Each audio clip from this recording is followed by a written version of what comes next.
नमस्कार जळगावकर, मी ईश्वर हिरे.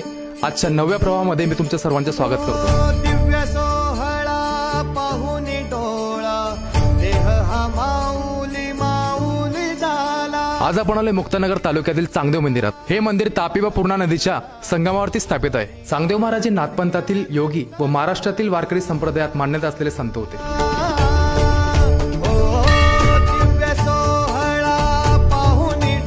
मंदिराच्या गर्भगृहामध्ये चांगदेव महाराजांची मूर्ती आहे. लोककथेप्रमाणे ते 1400 वर्षे जगले असे मानले जाते. संत ज्ञानेश्वर, मुक्ताबाई, सोपानदेव व निवृत्तीनाथ यांच्यासोबत त्यांची कथा प्रसिद्ध आहे. चांगदेव महाराजांनी सिद्धी प्राप्ती करून प्राण्यांना आपल्या अधीन केले. ते वाघावर बसून संत ज्ञानेश्वरांना भेटायला आले होते.